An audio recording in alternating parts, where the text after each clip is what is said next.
The Indian in the Cupboard by Lynne Reid Banks, Chapter 7, Uninvited Brothers. Omri was not supposed to ride his bicycle in the road, but then he wasn't supposed to ride it on the pavement either, not fast at any rate. So he compromised.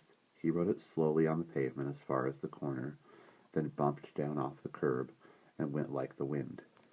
The hardware shop was still open. He bought the seed tray and the seeds and was just paying for them when he noticed something. On the seed packet, under the word marrow, was written another word in brackets, squash. So one of the three sisters was Marrow.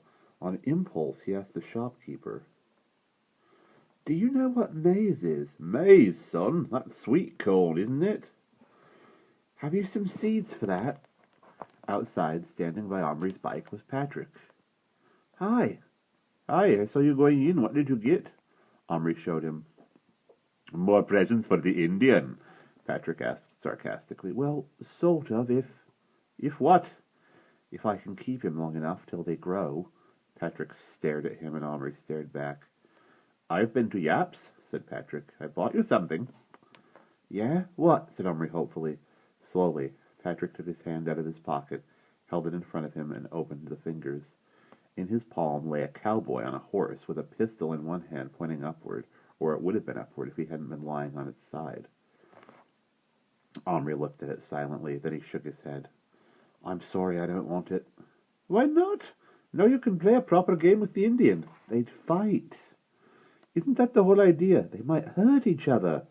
There was a pause, and then Patrick leaned forward and asked, very slowly and loudly, "How can they hurt each other? They are made of plastic." "Listen," said Omri, and then stopped and then started again. "The Indian isn't plastic, he's real." Patrick heaved a deep, deep sigh and put the cowboy back in his pocket. He'd been friends with Omri for years, ever since they'd started school. They knew each other very well, just as Patrick knew when Omri was lying. He also knew when he wasn't. The only trouble that this was a non-lie that he couldn't believe. "I wanted to see him," he said. Omri debated with himself. He somehow felt that if he didn't share his secret with Patrick, their friendship would be over.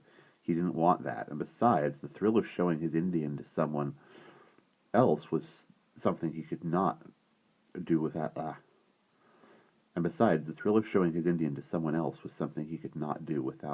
Without much longer. "Okay, come on."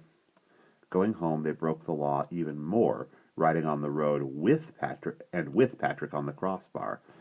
They went around the back way, by the alley, in case anyone happened to be looking out of a window. Omri said, "He wants a fire. I suppose we can't make one indoors." You could on a tin plate, like for indoor fireworks," said Patrick. Omri looked at him. "Let's collect some twigs." Patrick picked up a twig about a foot long. Omri laughed. "That's no good. They've got to be tiny twigs like this."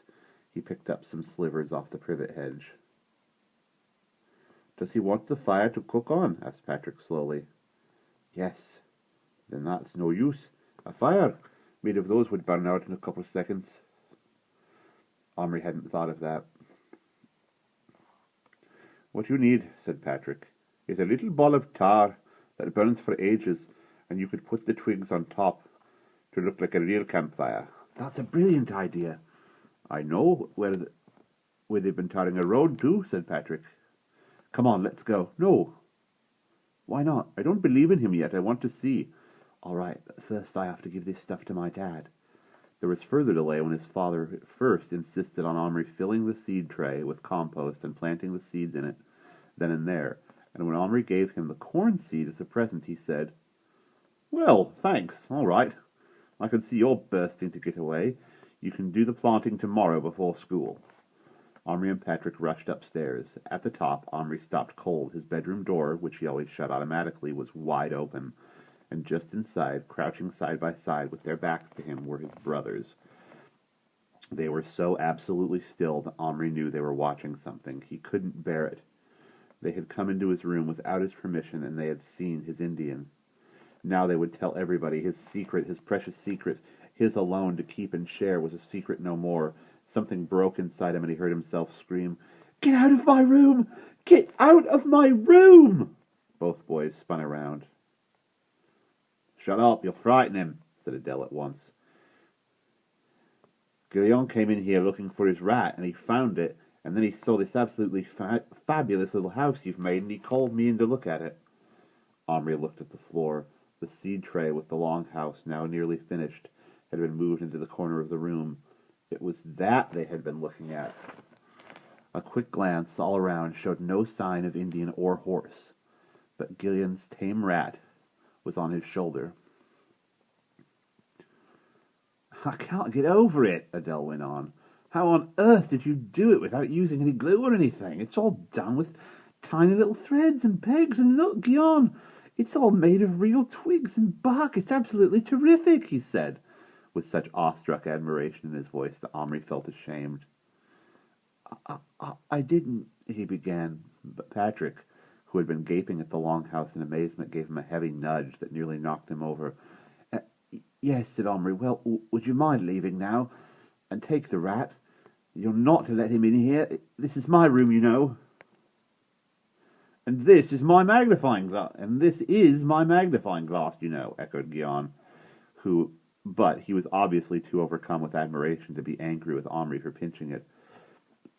He was using it now to examine the fine details of the building. I knew you were good at making things, he said, but this is uncanny. You must have fingers like a fairy to tie these witchy little knots. What's that? He asked suddenly. They'd all heard it, a high, faint whinny coming from under the bed. Omri was galvanized into action. At all costs, he must prevent their finding out now. He flung himself on his knees and pretended to grope under the bed. It's nothing, only that little clockwork dolphin I got for my Christmas stocking, he burbled. It must have wound up and suddenly turned clicking. You know how they do. It's quite creepy sometimes when they suddenly start clicking. But this time, he leaped up again. By this time, he'd leaped up again and was almost pushing the two older boys out of the room. Why are you in such a hurry to get rid of us? Asked Guillaume suspiciously. Just go. You know you have to get out of my room when I ask you. He could hear the little horse whinnying again, and it didn't sound a bit like a dolphin. That sounds just like a pony, said Adele. Oh, beard, it's a pony, a tiny witchy pony under my bed, said Omri mockingly. At last they went, not without glancing back suspiciously several times, and Omri slammed the door, bolted it, and leaned against it with closed eyes. Is it a pony? Whispered Patrick agog. Omri nodded, then opened his eyes, lay down again, and peered under the bed. Give me that flashlight from the chest of drawers. Patrick gave it to him and lay beside him. They peered together at the beam, as the beam probed the darkness. Crumbs, breathed Patrick reverently. It's true. The horse was standing seemingly alone, whinnying. When the light hit him, he stopped and turned his head. Omri could see a pair of leggings behind him. It's all right, little bear, it's me, said Omri. Slowly a crest of feathers, and then a pair of eyes appeared out of the top of the horse's back. Who others? He asked. My brothers. It's okay. They didn't see you. Little bear here coming. Take horse. Run. Hide. Good. Come on out and meet my friend Patrick. Little bear jumped astride the horse and rode proudly out, wearing his new cloak and headdress.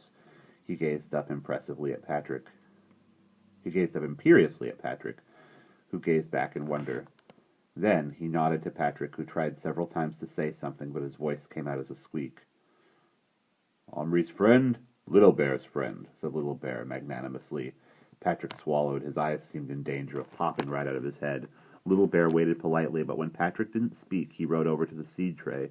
The brothers had brought it out from behind the crate. They had been careful, but the ramp had got moved. Omri hurried to put it back, and Little Bear rode the horse up it, dismounted, and tied it by its halter to the post he had driven into the compost. Then he went calmly on with his work on the longhouse. Patrick licked his lips. He swallowed twice more and croaked out, He's real! Oh, sorry, wrong Patrick voice. He's real. He's a real live Indian. I told you. How did it happen? Don't ask me. Something to do with this cupboard, or maybe it's the key. It's very old. Your plastic lock people inside, they come alive. You lock plastic people inside, and they come alive. Patrick goggled at him. You mean it's not only him? You can do it with any toy? Only plastic ones. An incredulous grin spread over Patrick's face. Then what are we waiting for? Let's bring loads of things to life. Whole armies. As he sprang toward the biscuit tins, Omri grabbed him. No. Wait, it's not so simple.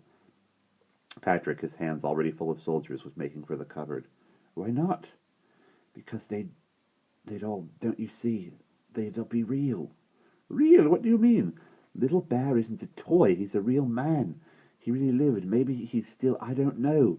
He's in the middle of his life somewhere in America in 17-something or other. He's from the past. Omri struggled to explain as Patrick looked blank. I don't get it. Listen, Little Bear has told me about his life. He's fought in wars and scalped people and given stuff to... and grown stuff to eat, like marrows and stuff. He had a wife. She died. He doesn't know how he got here, but he thinks it's magic, and he accepts magic. He believes in it. He thinks it's some kind of spirit or something. What I mean, Omri persisted as Patrick's eyes strayed longingly to the cupboard, is that if you put all those men in there, when they came to life, they'd be real men with real lives of their own, from their own times and countries, talking their own languages. You couldn't just set them up and make them do what you wanted them to. They'd do what they wanted to, or they might get terrified and run away, or, well, I tried it with an old Indian. Well, one I tried it with, an old Indian, actually died of fright when he saw me.